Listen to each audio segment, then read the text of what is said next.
DCC bank ಭಾಳ ಈಗ ICUಗೆ ಹೋಗ್ಬಿಟ್ಟಿದೆ. ICUಗೆ ಕೊಡ್ಬೇಕು ಇಂಜೆಕ್ಷನ್, ಆ ಪರಿಸ್ಥಿತಿಗೆ ಬಂದ್ಬಿಟ್ಟಿದೆ. ನೋಡೋಣ, ಏನಾದ್ರು ಬದುಕಿದ್ರೆ ಮುಂದೆ ಏನೋ ಮಾಡಿ. ನಮಸ್ಕಾರ.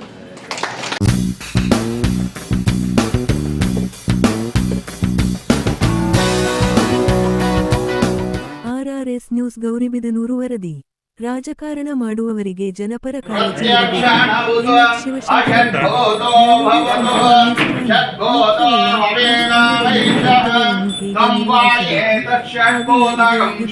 ಇರುತ್ತೆ. ಅಂತಹವರಿಗೆ ಜವಾಬ್ದಾರಿ ಕೊಟ್ಟಾಗ ಯಾವುದೇ ಸಂಸ್ಥೆಯಾಗಲಿ ಉಳಿಯುತ್ತದೆ ಎಂದು ಡಾಕ್ಟರ್ HN ಪ್ರಾಧಿಕಾರದ ಅಧ್ಯಕ್ಷ ಹಾಗೂ ಮಾಜಿ ಸಚಿವ NH ಶಿವಶಂಕರ ರೆಡ್ಡಿ ಹೇಳಿದರು. ನಗರದ MG ರಸ್ತೆಯಲ್ಲಿರುವ ತಾಲ್ಲೂಕು ವ್ಯವಸಾಯೋತ್ಪನ್ನಗಳ ಮಾರಾಟ ನಿಯಮಿತ ಸಂಘದ ಆವರಣದಲ್ಲಿ ನೂತನ ಕಟ್ಟಡದ ಉದ್ಘಾಟನಾ ಸಮಾರಂಭ ಕಾರ್ಯಕ್ರಮವನ್ನು ಉದ್ದೇಶಿಸಿ ಮಾತನಾಡಿದ ಅವರು, ಈ ತಾಲ್ಲೂಕಿನಲ್ಲಿ ನಾಗಯ್ಯರೆಡ್ಡಿರವರು ಸಕ್ಕರೆ ಕಾರ್ಖಾನೆ, DCC ಬ್ಯಾಂಕ್ ಸ್ಥಾಪನೆಗೆ ಕಾರಣಕರ್ತರು. ಅವರು ಸ್ವಂತಕ್ಕೆ ಅಥವಾ ಸ್ವಾರ್ಥಕ್ಕೆ ಯೋಚಿಸಿದವರಲ್ಲ. ಹೀಗೆ ಸಹಕಾರಿ ಕ್ಷೇತ್ರದಲ್ಲಿ ಒಳ್ಳೆಯ ರೀತಿಯಲ್ಲಿ ಕೆಲಸ ಮಾಡಿದರೆ ಸಂಸ್ಥೆ ಉಳಿಯುತ್ತದೆ.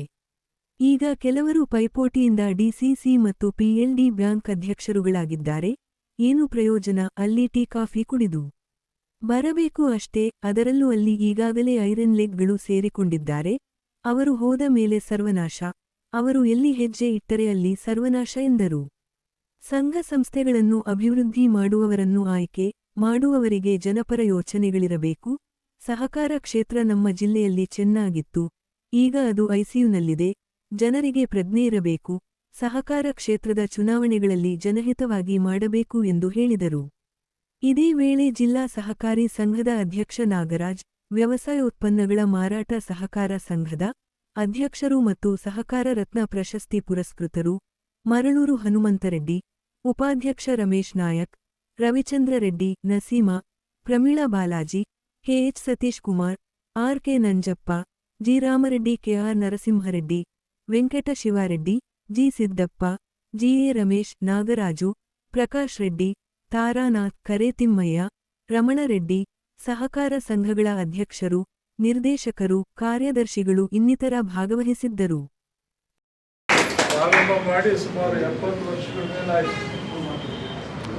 ಬಹಳ ಅನೇಕ ರಾಜಕೀಯ ಧುರೀಣರು ನಮ್ಮ ತಾಲೂಕಿನ ಅನೇಕ ಹಿರಿಯರೆಲ್ಲ ಕೂಡ ಇಲ್ಲಿ ಕೆಲಸ ಮಾಡಿದ್ದಾರೆ. ಕೃಷ್ಣಯ್ಯರಿಂದ ಹಿಡಿದು, ನಮ್ಮ ತಂದೆಯವರಿಂದ ಹಿಡಿದು, ವೆಂಕಟೇಗೌಡರಿಂದ ಹಿಡಿದು, ಹೀಗೆ ಹಲವಾರು ಜನ ರಾಜಕಾರಣದಲ್ಲಿದ್ದಂಥವ್ರು, ಎಲ್ಲ ಪಕ್ಷಗಳಲ್ಲೂ ಇದ್ದಂಥವ್ರು ಕೂಡ ಇದೊಂದು ಪ್ರತಿಷ್ಠೆಯ ಒಂದು ಸಂಸ್ಥೆ ಆಗಿತ್ತು. DAPCMS ಆಗಲಿ ಅಥವಾ PLD ಬ್ಯಾಂಕ್ ಆಗಲಿ, ಇವೆಲ್ಲ ಪ್ರತಿಷ್ಠೆಯ ಸಂಸ್ಥೆಗಳು ಮತ್ತು ರೈತರಿಗೆ ಅನುಕೂಲ ಮಾಡ್ತಕ್ಕಂಥ ಸಂಸ್ಥೆಗಳಾಗಿತ್ತು. DCC ಬ್ಯಾಂಕ್ ಆಗಲಿ. ಆದರೆ ಕಾಲಕ್ರಮೇಣ ಕೆಲವು ಕಾಲಾವಧಿ DCC ಬ್ಯಾಂಕ್ಗೆ ನಾಗೇರೆಡ್ಡಿಯವರು ಪ್ರಾರಂಭ ಮಾಡಿದ್ರು. ಪ್ರಾರಂಭದಲ್ಲಿ ಭಾಳ ಚೆನ್ನಾಗಿ ರೈತರಿಗೆಲ್ಲ ಕೂಡ ಅನುಕೂಲ ಮಾಡುವಂಥದ್ದಾಗಿತ್ತು. ಮತ್ತೆ ಕೆಲವು ಆಡಳಿತ ದೋಷಗಳಿಂದ ಬಂದಂಥ ಕೆಲವು ಆಡಳಿತ ಮಂಡಳಿಗಳಿಂದ DCC ಬ್ಯಾಂಕು ನಷ್ಟಕ್ಕೆ ಹೋಯಿತು, ಮುಚ್ಚೋಯ್ತು. 2009-10ರಲ್ಲಿ DCC ಬ್ಯಾಂಕ್ ಎಲ್ಲ ಮುಚ್ಚೋಗಿತ್ತು. ಏನು ಇರಲಿಲ್ಲ, ಎಲ್ಲ ಬಾಗಿಲಾಕ್ಬಿಟ್ಟಿದ್ರು. ಸೆಕ್ಷನ್ 11E ಕೆಳಗಡೆ ಅಂತ ಬಂದ್ಬಿಡ್ತು. 11E ಕೆಳಗಡೆ ಅಂದರೆ ಇನ್ನು ಆಸ್ತಿಗಳನ್ನು ಮಾರಾಟ ಮಾಡೋದಂದ್ರೆ ದಾರಿ, ಇರೋ ಆಸ್ತಿಗಳೆಲ್ಲ ಮಾರಾಟ ಮಾಡುವಂಥ ಪರಿಸ್ಥಿತಿ ಬಂತು. ಆಗ ನಾವೆಲ್ಲ ಸೇರಿಕೊಂಡು, ಈಗ ಗೌಡ್ರು ಇಲ್ಲೇ ಇದ್ದಾರೆ, ಇವರೆಲ್ಲ ಸೇರಿಕೊಂಡು, ಆ ಕಡೆ ಜಿಲ್ಲೆಯವರು, ಈ ಕಡೆ ಜಿಲ್ಲೆಯವರು, MLAಗಳೆಲ್ಲ ಸೇರಿಕೊಂಡು ಏನಾದರೂ ಮಾಡಿ DCC ಬ್ಯಾಂಕಿಗೆ ಕಾಯಕಲ್ಪ ಮಾಡಬೇಕು ಅಂತೇಳಿ ನಾನು ಡೆಪ್ಯೂಟಿ ಸ್ಪೀಕರ್ ಆಗಿದ್ದೆ. ಸನ್ಮಾನ್ಯ ಸಿದ್ದರಾಮಯ್ಯನವರು ಮುಖ್ಯಮಂತ್ರಿಗಳಾಗಿದ್ದರು. ಎಷ್ಟು ಸಭೆಗಳು ಮಾಡಿದ್ವು ನಾವು ನಮ್ಮ ಆಫೀಸಲ್ಲಿ, ಅಷ್ಟು ಮಾಡಿ ಮತ್ತು ಸಿದ್ದರಾಮಯ್ಯನವರು ಭಾಳ ಧಾರಾಳವಾಗಿ ಈ DCC ಬ್ಯಾಂಕ್ ಪುನಶ್ಚೇತನ ಮಾಡೋದಕ್ಕೆ ಎಲ್ಲ ರೀತಿಯಾದ ಸಹಕಾರ ಕೊಟ್ಟರು. ಕೊಟ್ಟಮೇಲೆ ಮತ್ತು ಎಲ್ಲರೂ ಒಕ್ಕೋರ್ಲಿಂದ ಗೋವಿಂದ ಗೌಡ್ರನ್ನ ಅಧ್ಯಕ್ಷರು ಮಾಡಬೇಕು ಅಂತ ಎಲ್ಲರೂ ಅಪೇಕ್ಷೆನೂ ಅದು. ಸೊ ಹಾಗಾಗಿ ಗೋವಿಂದ ಗೌಡ್ರನ್ನ ಅಧ್ಯಕ್ಷರು ಮಾಡಿದ್ರು. ಗೋವಿಂದ ಗೌಡ್ರ ಅಧ್ಯಕ್ಷರು ಮಾಡಿದ್ಮೇಲೆ 2013ರಿಂದ ಈಚೆಗೆ ಬ್ಯಾಂಕು ಬೆಳೆದಂಥ ವೇಗ ನೀವು ಯಾರು ಊಹೆ ಮಾಡಲಿಕ್ಕೆ ಸಾಧ್ಯ ಇಲ್ಲ. ಏನೂ ಕೊಡದೇ ಇರ್ತಕ್ಕಂಥ DCC ಬ್ಯಾಂಕಲ್ಲಿ ಸುಮಾರು 1000 ಕೋಟಿವರೆಗೆ 1500 ಕೋಟಿವರೆಗೆ ವಹಿವಾಟು ನಡೆಸ್ತಕ್ಕಂಥ ಕೆಲಸವನ್ನು 2 ಅವಧಿಯಲ್ಲಿ 2022ವರೆಗೆ ಇವರೆಲ್ಲ ನಿರ್ದೇಶಕರೆಲ್ಲ ಇದ್ದರು ಮಾಡಿದ್ರು. ಮತ್ತು ನಿಮಗೆಲ್ಲ ಗೊತ್ತು DCC ಬ್ಯಾಂಕಲ್ಲಿ 2 ವರ್ಷದಿಂದ ರೂಪಾಯಿ ರೈತರಿಗೂ ಕೊಡೋಕ್ಕಾಗಲಿಲ್ಲ. ಸಂಘಗಳಿಗೆ ಕರೆದೆಲ್ಲ ಹೆಣ್ಮಕ್ಳಿಗೆ ಇಲ್ಲೇ ಎಷ್ಟೋ ಸಭೆಗಳು ಮಾಡಿದ್ದೀವಿ, ಹಳ್ಳಿಗಳಲ್ಲಿ ಮಾಡಿದ್ದೀವಿ. ಈಗ ಇದು ಸೆರಗೆ ಹಾಕೋದು, ದುಡ್ಡು ಹಾಕೋದು. ಪ್ರತಿ ಹಳ್ಳಿಯಲ್ಲಿ ನನಗೆ ಜ್ಞಾಪಕ ಇದೆ, 10 ಸೊಸೈಟಿ, 15 ಸೊಸೈಟಿ, 20 ಸೊಸೈಟಿಗೆ 5 ಲಕ್ಷ, 3 ಲಕ್ಷ ಈ ಥರ ಎಲ್ಲ ಸಾಲ ಕೊಡಿಸ್ತಾ ಇದ್ವಿ. ಬಹುಶಃ ನಮ್ಮ ತಾಲೂಕಲ್ಲಿ ಸುಮಾರು 2,000 ಸಂಘಗಳಿಗೆ, 4,000 ಸಂಘಗಳಿಗೆ ನಾವು ಮತ್ತೆ ಬಡ್ಡಿ ಹಾಕ್ತಾಯಿದ್ರು ಮೊದಲು. ಆ ಬಡ್ಡಿ ರಹಿತ ಸಾಲ ಕೊಡುವಂಥದ್ದು ಕೂಡ ಮಾಡಿದ್ವಿ ನಾವು. ಸಿದ್ದರಾಮಯ್ಯನವರು ಕೂಡ ಮಾಡಿದ್ರು. ಆಮೇಲೆ ಅದರ ಫಸ್ಟ್ ಬಡ್ಡಿ ತಗೋತಾ ಇದ್ರು, ಆಮೇಲೆ ಅದು ಸರ್ಕಾರದಿಂದ ಬಡ್ಡಿ ಜಮಾ ಆಗ್ತಾಯಿತ್ತು. ಫಸ್ಟ್ ಇವ್ರು ಕೊಡ್ತಾಯಿದ್ರು, ಸಂಘದಲ್ಲಿ ಒಂದಷ್ಟು ಕಡಿತ ಮಾಡ್ತಾಯಿದ್ರು, ಅದು ಜಮಾ ಆಗ್ತಾಯಿತ್ತು ಅಕೌಂಟಿಗೆ. ಸೊ ಈ ಥರ ಸುಮಾರು ಸಂಘಗಳಿಗೆ, ರೈತರಿಗೆ ಎಷ್ಟು ಸೊಸೈಟಿಗಳಲ್ಲಿ ಮುಚ್ಚೋಗಿರೋ ಸೊಸೈಟಿಗಳಲ್ಲೆಲ್ಲ ಕೂಡ ನಾವು ಪುನಶ್ಚೇತನ ಮಾಡಿದ್ವಿ. ಹಳ್ಳಿಗಳಲ್ಲಿ ರೈತರು 1 ಲಕ್ಷ, 2 ಲಕ್ಷ, 3 ಲಕ್ಷ, 50,000 ಈ ಥರ ಎಲ್ಲ ಸಾಲಗಳು ಕೊಡಿಸ್ತಾ ಇದ್ವಿ. ಈಗ 2 ವರ್ಷಗಳಿಂದ ಏನಾದ್ರು ಇದೆಯೇನಪ್ಪ? ಏನೂ ಇಲ್ಲ. 2 ವರ್ಷದಿಂದ ಎಲ್ಲಾದ್ರೂ ಹಳ್ಳಿಯಲ್ಲಿ ಒಬ್ಬರಿಗೆ ಸಾಲ ಸಿಕ್ಕಿದ್ಯಾ? ಸಂಘದಲ್ಲಿ ಸಾಲ ಸಿಕ್ಕಿದ್ಯಾ? ಯಾಕೆ? ಆಡಳಿತದ ವ್ಯತ್ಯಾಸ. ಯಾರು ಅಧಿಕಾರದಲ್ಲಿ ಕೂಡ್ತಾರೆ ಅವರು ಸರಿಯಾಗಿದ್ದರೆ ಮಾತ್ರ ಇವೆಲ್ಲ ನಡೀತವೆ. ಆ ಅಧಿಕಾರದಲ್ಲಿ ಇದ್ದು ಮಾಡದೇ ಇರೋರಿಗೆ ಏನು ಮಾಡೋಕ್ಕಾಗುತ್ತೆ? ಹಂಗಾಗಿ ಒಂದು ಪರಿಸ್ಥಿತಿ. DCC ಬ್ಯಾಂಕ್ ಕೂಡ ಇವತ್ತು ಬೇರೆ ಬೇರೆ ಕಾರಣಕ್ಕೆ, ರಾಜಕೀಯಗಳ ಕಾರಣಕ್ಕೂ ಕೂಡ ಇವತ್ತು ವೈಷಮ್ಯ ಆಗಿ ಏನೋ ಆಗಿ ಪಿತೂರಿಗಳು ಮಾಡಿ ಇವತ್ತು DCC ಬ್ಯಾಂಕ್ ಕೂಡ ಇವತ್ತು ಅಧೋಗತಿಗೆ ಬರುವಂಥ ಪರಿಸ್ಥಿತಿ ಬಂದಿದೆ. ಸೊ ಹಾಗಾಗಿ ಇವತ್ತು ಇದರಿಂದ ಯಾರಿಗೆ ನಷ್ಟ ಆಯಿತು? ರೈತರಿಗೆ ನಷ್ಟ ಆಯಿತು, ಬಡವರಿಗೆ ನಷ್ಟ ಆಯಿತು, ಹೆಣ್ಮಕ್ಳಿಗೆ ನಷ್ಟ ಆಯಿತು.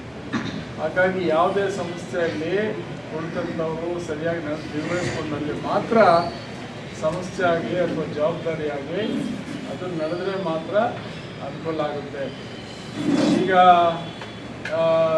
ಚುನಾವಣೆಗಳಾದವು, ಪೈಪೋಟಿಯಿಂದ ಕೆಲವು ಅಧ್ಯಕ್ಷಗಳಾದರು, PLD ಬ್ಯಾಂಕ್ ಅಧ್ಯಕ್ಷರಾದರು, ಅಥವಾ DCC ಬ್ಯಾಂಕ್ಗೆ ನಿರ್ದೇಶಕರಾದರು. ಏನು ಪ್ರಯೋಜನ? ಏನೋ 10 ರೂಪಾಯಿ ಕೊಡಿಸಿದಾರ? ಅಥವಾ PLD ಬ್ಯಾಂಕಲ್ಲಿ ಸುಮ್ಮನೆ ಹೋಗ್ಬೇಕು, ಟೀ ಕುಡಿಬೇಕು, ಕಾಫಿ ಕುಡಿಬೇಕು, ಬರಬೇಕು. ಯಾವುದು ಸ್ಥಾನ ಅಲ್ಲ ಮುಖ್ಯ, ಆ ಸ್ಥಾನಕ್ಕೆ ಹೆಂಗೆ ತುಂಬಬೇಕು, ಆ ಸ್ಥಾನದಿಂದ ಹೆಂಗೆ ಕರ್ತವ್ಯ ನಿರ್ವಹಿಸಬೇಕು ಅದು ಗೊತ್ತಿರಬೇಕು. ಕೆಲಸ ಮಾಡೋರಿಗೆ ಗೊತ್ತಿರೋದು. ಎಲ್ಲರೂ ಕೆಲಸ ಮಾಡೋಕ್ಕಾಗಲ್ಲ.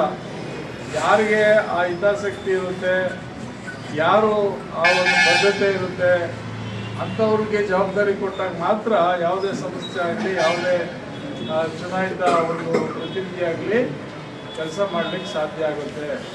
ಇವತ್ತು ಈ ಸೊಸೈಟಿಯಲ್ಲಿ ನಾನು ನೋಡಿದ್ದೀನಿ, ನಾನು ಬೇಸಾಯಕ್ಕೆ ಬಂದಾಗ 74ರಲ್ಲಿ 75ಅಲ್ಲಿ ಇದೆಲ್ಲ ಹಾಲು ಕೆಳಗಡೆ ಎಲ್ಲ ಸಿಗ್ತಾ ಇತ್ತು.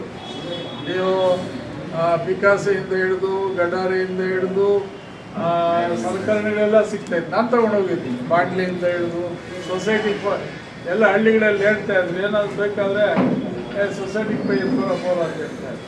ಅಷ್ಟು ಚೆನ್ನಾಗಿತ್ತು.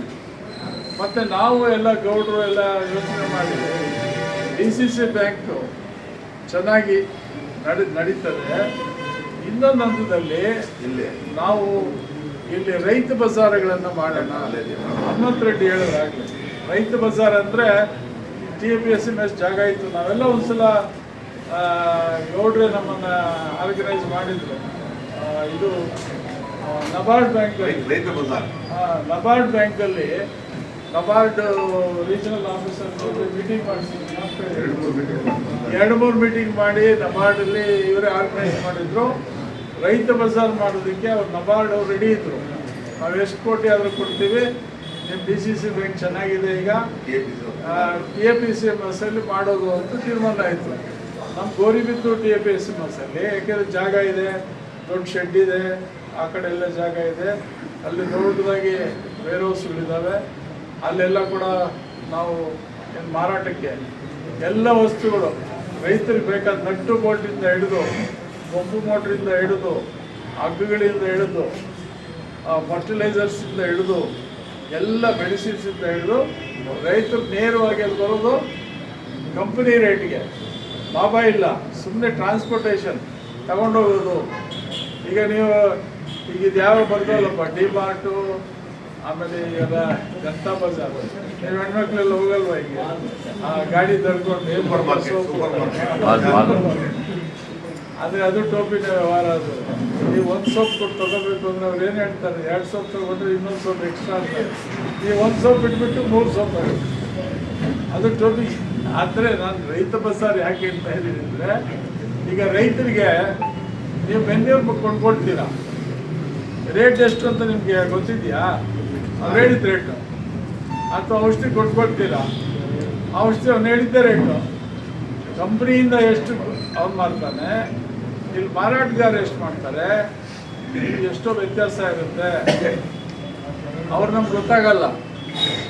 ಸೊ ಅದಕ್ಕೆ ನಾವು ನೇರವಾಗಿ ಕಂಪ್ನಿಗಳ ಜೊತೆ ಮಾತಾಡ್ಕೊಡೋದು, ನಾವೇ ಏಜೆನ್ಸಿ ತಗೊಳ್ಳೋದು, ಬೆಂಗಳೂರು, ಆಮೇಲೆ ಔಷಧಿ ಮತ್ತೊಂದು 1% ಏನಾದರೂ ಇದು ಇಟ್ಕೊಂಡು ನಿಮಗೆ ಮಾರೋದು. ಈ ಥರ ಪ್ಲ್ಯಾನ್ ಮಾಡಿದ್ವಿ ನಾವೆಲ್ಲ. ಅವರು ಗೌಡ್ರು ಎಲ್ಲ ಸೇರ್ಕೊಂಡು ಮಾಡಿ ಆರಂಭ ಮಾಡಬೇಕು ಅಂತ ಮಾಡಿದ್ವಿ. ಈ ರೈತರು ತಗೊಂಬರೋ ಸರ್ ಕೂಡ ಯಾವ ಥರ ವ್ಯವಸ್ಥಿತವಾಗಿ ನಾವು ಮಾಡಬೇಕು ಅನ್ನೋದು, ಅಥವಾ ನಮ್ಮ ಏನು APMCಗಳು ಹೇಗೆ ಸರಿಪಡಿಸೋದು ಅಂತೇಳಿ ಏನೇ ಎಲ್ಲ ಭಾಳ ನಾವು ಯೋಚನೆ ಮಾಡಿದ್ವಿ. DCC ಬ್ಯಾಂಕು ಇಷ್ಟು ವೇಗವಾಗಿ ಬೆಳೀತು, ನಮ್ಗೆ ಧೈರ್ಯ ಬಂತು. ಏನಪ್ಪ ಇಷ್ಟಿಷ್ಟು 1000 ಕೋಟಿ 100 ಕೋಟಿ ಕೊಡ್ತಾ ಇದ್ದೀವಲ್ಲ, ಇದನ್ನು ಯಾಕೆ ಮಾಡಬಾರ್ದು ಅಂತೇಳಿ ಪ್ರಯತ್ನ ಮಾಡಿದ್ವಿ. ದುರ್ದೈವ ಎಲ್ಲ ಕೂಡ ಈಗ ಮತ್ತೆ DCC ಬ್ಯಾಂಕು ರೋಗಗ್ರಸ್ತ ಆಗೋಯ್ತು.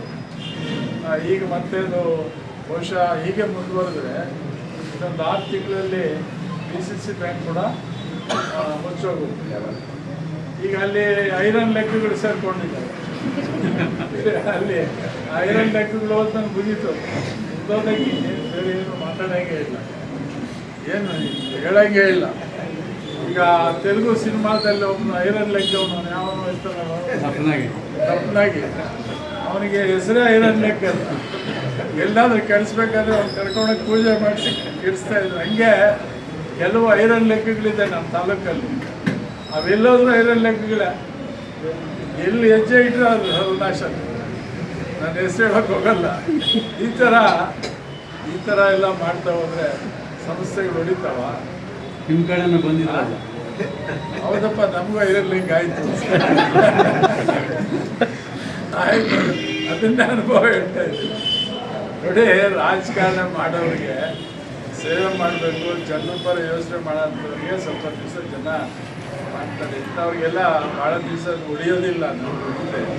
ಆದರೆ ಏನೇ ಇರಲಿ, ಸೊಸೈಟಿ ಹನುಮಂತ ರೆಡ್ಡಿ ಎಲ್ಲ ಕೆಲವು ನಿಷ್ಠೂರುಗಳು ಬಂದು ತಿಂದಾಕಿದ್ದಾರೆ, ಇಷ್ಟು ಮಾಡಿದ್ದಾರೆ, ಹಾಗೆ ಹೀಗೆ ಅಂತೆಲ್ಲ ಬರ್ತವೆ. ಏನು ಮಾಡೋಕ್ಕಾಗಲ್ಲ ಇವೆಲ್ಲ. ಆದರೆ ಆ ಥರ ಎಲ್ಲ ಮಾಡಿದ್ರೆ ಇಷ್ಟು ಸಾಲಗಳು ಅಥವಾ ಇಷ್ಟು ಕೊಡಲಿಕ್ಕೆ ಸಾಧ್ಯ ಆಗ್ತಾ ಇಲ್ಲ. ಅಥವಾ ಈ ಸೊಸೈಟಿಯಲ್ಲಿ ನಷ್ಟದಲ್ಲಿರೋ ಸೊಸೈಟಿ ಪ್ರತಿ ವರ್ಷ 5 ಲಕ್ಷ ಲಾಭ ಬರುವಂತ ಮಾಡಿ 50 ಲಕ್ಷ ಲಾಭದಲ್ಲಿಟ್ಟಿದ್ದಾರೆ, ಬಿಲ್ಡಿಂಗ್ ಕಟ್ಟಿದ್ದಾರೆ. ಈಗ 50 ಲಕ್ಷ ಇದೆಯಲ್ಲ, 50 ಲಕ್ಷ ಇದೆಯಂತೆ. ಸೊ ಈ ರೀತಿ ಇವೆಲ್ಲ ಡೈರೆಕ್ಟರ್ಗಳು ಒಳ್ಳೆಯವರಿದ್ದೀರಿ, ಸೇರಿ ಸಂಸ್ಥೆ ಉಳಿಸ್ಬೇಕು. ಮತ್ತು ನೋಡೋಣ ಮುಂದೆ ಪರಿಸ್ಥಿತಿಗೆ ಹೆಂಗೆ ಬರುತ್ತೋ, ಮುಂದೆ ಏನು ಅಂದ್ಕೊಂಡಿದ್ದೀವೋ ಅದನ್ನು ಆಗುತ್ತೆ ಅಂತ ಕಾಲ ಬಂದರೆ ಖಂಡಿತ ನಾವು ರೈತ ಬಜಾರನ್ನು ಮಾಡುವಂಥ ಪ್ರಯತ್ನ ಮಾಡೋಣ. ಯಾಕೆಂದರೆ ಅದನ್ನು ಮಾಡಬೇಕು. ಮತ್ತು ಒಂದು ನಮಗೆ ಕನಸು ಇತ್ತು, ಮಹಿಳಾ ಬ್ಯಾಂಕ್ಗಳನ್ನು ಮಾಡಬೇಕು. ಅಂದರೆ ಮಹಿಳೆಯರಿಗೆ ವಿಶೇಷವಾಗಿ ಅವರಿಗೆ ಸ್ವಲ್ಪ ಹೆಚ್ಚು ಒತ್ತನ್ನು ಕೊಡಬೇಕು. ಸೊ ಈ ಥರ ಏನೇನೋ ಕೆಲವು ಆಲೋಚನೆಗಳು ಎಲ್ಲ ಇತ್ತು. ಸೊ ಮುಂದೆ ನೋಡೋಣ. ಸದ್ಯಕ್ಕೆ ಅವ್ರು KPSMS 2 ಕಡೆನೂ ಹನುಮಂತ ರೆಡ್ಡಿ ಕೆಲಸ ಮಾಡಿದ್ದಕ್ಕೆ ಇದೊಂದು ಒಳ್ಳೆ ಬಿಲ್ಡಿಂಗ್ ಆಯಿತು, ಅಲ್ಲೊಂದು ಬಿಲ್ಡಿಂಗ್ ಆಯಿತು. ಮತ್ತು ಬರಳೂರಲ್ಲಿ ಕೂಡ ಒಳ್ಳೆ ಅದಕ್ಕೆ ನೀವು ಯಾರೇ ಆಗಲಿ ಸರ್ಕಾರಿಗಳು ಯಾರು ಕೆಲಸ ಮಾಡ್ತಾರೆ, ಯಾರಿಂದ ಪ್ರಯೋಜನ ಆಗುತ್ತೆ ಅದು ಗಮನದಲ್ಲಿ ಇಟ್ಕೊಂಡು ಚುನಾವಣೆಗಳಲ್ಲಿ ನೀವು ಓಟ್ ಹಾಕ್ಬೇಕು. ಈಗೆಲ್ಲ ಚುನಾವಣೆಗಳೆಲ್ಲ ವ್ಯಾಪಾರ ಆಗೋಗ್ಬಿಟ್ಟಿದೆಯಪ್ಪ. ಮೆಂಬರ್ಗೆ ಏನು ಕೊಡ್ತೀರಾ, ಡೈರೆಕ್ಟ್ರಿಗೆ ಏನು ಕೊಡ್ತೀರಾ ಅಂತ ಈ ಥರ ಹೋಗ್ಬಿಟ್ರೆ ನಿಮ್ಮ ಸೊಸೈಟಿಗಳು ಒಡೆಯಲ್ಲ, ಯಾವುದು ಒಡೆಯಲ್ಲ. ಅದಕ್ಕೆ ಸ್ವಲ್ಪ ಈ ಡೈರಿ ಎಲೆಕ್ಷನ್ ಬಂತಂದ್ರೆ ಡಿಮ್ಯಾಂಡು, ಆ ಡೈರೆಕ್ಟ್ರಿಗೆ ಡಿಮ್ಯಾಂಡು, ಆ ವೋಟರ್ಗೆ ಡಿಮ್ಯಾಂಡು. ಅವರೆಲ್ಲ ಏನೇನು ಕೊಡ್ತೀಯಪ್ಪ ನಿಮ್ಮ ಓಟ್ಗೆ? ಹಿಂಗೆಲ್ಲ ಹೋದರೆ ಸೊಸೈಟಿಗಳು ಹೊಡಿತಾವ, ಡೈರಿಗಳು ಹೊಡಿತಾವ, ಮತ್ತು ನಿಮ್ಮ ಇವು TFS ಅಥವಾ ಇದು ನಮ್ಮ BSS ಹೊಡಿತಾವ, ಹೊಟ್ಟೋಗುತ್ತೆ. ಯಾರೋ ಕೆಲವರು ದುಡ್ಡು ಕೊಟ್ಟು ಎಲೆಕ್ಷನಲ್ಲಿ ಓಟ್ ಹಾಕ್ಸ್ಕೊಡ್ತಾರಲ್ಲ, ಅಷ್ಟೇ ಕೆಲಸ ಮಾಡಬೇಕಲ್ಲ. ಆ ಸಂಸ್ಥೆ ಮುಚ್ಚೋದ್ಮೇಲೆ ಈಗ ಆಯ್ತಪ್ಪ 2.5 ವರ್ಷ ಆಯಿತು, ಎಷ್ಟು ನಷ್ಟ ಆಯಿತು, ಎಷ್ಟು ಕೋಟಿ ನಾವು ತರ್ಬೋದಾಗಿ ಹೋಯ್ತು. ಸೊ ಅದಕ್ಕೆ ಸ್ವಲ್ಪ ಪ್ರಜ್ಞೆ ಇರಬೇಕು ಜನರಲ್ಲಿ. ಯಾವುದೇ ಆಗಲಿ ಯಾರು ಜನಹಿತವಾಗಿ ಯಾರು ಕೆಲಸ ಮಾಡ್ತಾರೆ. ಈಗ ನಾಗೇರೆಡ್ಡಿ ಪ್ರಾರಂಭ ಮಾಡಿದ್ರು, ಹೇಗೆ ಮಾತಾಡಬೇಡ, ಫಸ್ಟ್ ನಾಗೇರೆಡ್ಡಿ ಗೆದ್ರಲ್ಲ, ನಾಗೇರೆಡ್ಡಿ ಗೆದ್ದ ಮೇಲೆ ದುಷ್ಟುಕೂಟಗಳೆಲ್ಲ ಸೇರಿ ನಾಗೇರೆಡ್ಡಿ ಸೋಲಿಸ್ಬಿಟ್ಟು ಶುಗರ್ ಫ್ಯಾಕ್ಟ್ರಿ ತಂದಿದ್ದು ನಾಗೇರೆಡ್ಡಿ, DCC ಬ್ಯಾಂಕ್ ಪ್ರಾರಂಭ ಮಾಡಿದ್ದು ನಾಗೇರೆಡ್ಡಿ, ಹಲವಾರು ಕೆರೆಗಳನ್ನು ಕಟ್ಟಿಸಿದ್ದು ನಾಗೇರೆಡ್ಡಿ. ಪಾಪ ಅವ್ರು ಯಾವತ್ತೂ ಜನಪರವಾಗಿ ಸ್ವತಂತ್ರ ಹೋರಾಟ ಮಾಡಿದ್ರು. ಅವ್ರು ನಮ್ಮೂರು ಇರ್ತಾರೆ, ನಮ್ಮ ತಾತ ಆಗ್ಬೋದು, ನಮ್ಮ ತಾಯಿ ಹೇಳ್ತಾ ಇದ್ರು, 2 ಜುಬ್ಬ ಅವ್ರಿಗಿದ್ದಿದ್ದು, 2 ಜೊತೆ ಜುಬ್ಬ ಇಲ್ಲೆಲ್ಲ ಅರ್ಧೋಗ್ತಿತ್ತಂತೆ, ಹೀಗೆಲ್ಲ ಮಾಡಿಸ್ಕೊಂಡು ಹೋಗೋರಂತೆ. ಅವರು ಯಾವತ್ತೂ ಸ್ವಾರ್ಥಕ್ಕೆ ಸ್ವಂತಕ್ಕೆ ಯೋಚನೆ ಮಾಡಿದವರಲ್ಲ ನಾಗೇರೆಡ್ಡಿ. ರುದ್ರಾಶ್ವತ್ಥದಲ್ಲಿ ಇವತ್ತೇನು ಸ್ವಾತಂತ್ರ್ಯ ಸಂಗ್ರಾಮ ಆಯಿತು, ಅದರ ಮುಂಚೂಣಿಯಲ್ಲಿದ್ದಂಥವು. ಹೀಗೆ ಇವತ್ತು ಯಾಕೆ ನೆನೆಸ್ತೀವಿ ನಾಗೇರೆಡ್ಡಿನ ಅವ್ರು ಮಾಡಿರೋ ಕೆಲಸಕ್ಕೆ. ಇನ್ನೇ ಒಂದು ದಿವಸ DCC ಬ್ಯಾಂಕಲ್ಲಿ ಹೊಸ ಇದಾದಮೇಲೆ ಹೋದೆ ನಾನು, ಇವರು ನಾಗೇರೆಡ್ಡಿ ಫೋಟೋನೇ ಇರಲಿಲ್ಲ ಅಲ್ಲಿ. ಆಮೇಲೆ ಇವರು ಗೌಡ್ರು ಒಂದು ಫೋಟೋ ಚೆನ್ನಾಗಿ ಹಾಕ್ಸಿ ಮಾಡಿಸಿದ್ರು, ನನ್ನನ್ನು ಕರೆದಿದ್ರು ಫೋಟೋ ಇದು ಮಾಡೋಕ್ಕೆ, ಅನಾವರಣ ಮಾಡೋಕ್ಕೆ. ಆಮೇಲೆ ನಾನು ಕೇಳಿದೆ, ನನ್ನನ್ನು ಮಾಡಿಸ್ಕೊಡಿ, ನಾನು ಮಾಡಿಸ್ಕೊಟ್ರು. ರುದ್ರಾಶ್ವತ್ಥದಲ್ಲಿ ಈಗ ಒಂದು ನಾಗೇರೆಡ್ಡಿ ಸಭಾಭವನ ಅಂತ ಕಟ್ಸಿದ್ದೀವಿ, ನೋಡಿದ್ದೀರಾ? ನೀವೆಲ್ಲ ಬರೆಯಲ್ಲ, ನೋಡಲ್ಲ ರಾಜಣ್ಣ ಏನೇನೋ ಬರ್ತೀವಿ, ಅವೆಲ್ಲ ಬರಿಬೇಕ್ರಿ. ಎಂಥ ಸುಸಜ್ಜಿತವಾದಂಥ ಸಭಾ ಮಂಟಪ ನಾಗೇರೆಡ್ಡಿ ಹೆಸರಿಟ್ಟು ಫೋಟೋ ಹಾಕ್ಸಿದ್ದೀವಿ ನಾವು. ದೊಡ್ಡವ್ರನ್ನ ಯಾರು ಕೆಲಸ ಮಾಡ್ತೀವಿ. ಮತ್ತು ನಾಗೇರೆಡ್ಡಿ ಮೊಮ್ಮಕ್ಕಳ ಕತೆ ಬೇರೆ, ಅದು ಹೇಳೋದು ಬೇಡ, ಅದು ಹೇಳೋದಿಲ್ಲ. ಆದರೆ ನಾಗೇರೆಡ್ಡಿ ಒಳ್ಳೆ ವ್ಯಕ್ತಿ, ಒಳ್ಳೆ ಕೆಲಸ ಮಾಡಿ. ಈಗ ಲಕ್ಷ್ಮೀಪತಿ ಇರ್ಬೋದು, ಅವರೆಲ್ಲ ಒಳ್ಳೆ ಕೆಲಸ ಮಾಡಿದ್ದಾರೆ. ಒಳ್ಳೆ ಕೆಲಸ ಮಾಡಿರೋರು ನಾವು ಇಲ್ಲ ಅನ್ನೋಕ್ಕಾಗುತ್ತಾ? ಶುಗರ್ ಫ್ಯಾಕ್ಟ್ರಿ ತಂದಿದ್ದು ನಾಗೇರೆಡ್ಡಿ. ಗಡ್ಡೆಗೆ ಹೋಗಿ ನೋಡ್ಕೊಂಬಂದು ಕನ್ನಂಬಾಡಿ ಕಟ್ಟೆ ನೀರು ಅಲ್ಲೆಲ್ಲ ಬಂದು ರೈತರು ಕಬ್ಬು ಹಿಡಿಯೋದು ನೋಡ್ಕೊಂಡ್ಬಂದು ಇಲ್ಲಿ ನಾವು ಯಾಕೆ ಮಾಡಬಾರ್ದು ಅಂತ ಮಾಡಿದ್ದು ನಾಗೇರೆಡ್ಡಿ.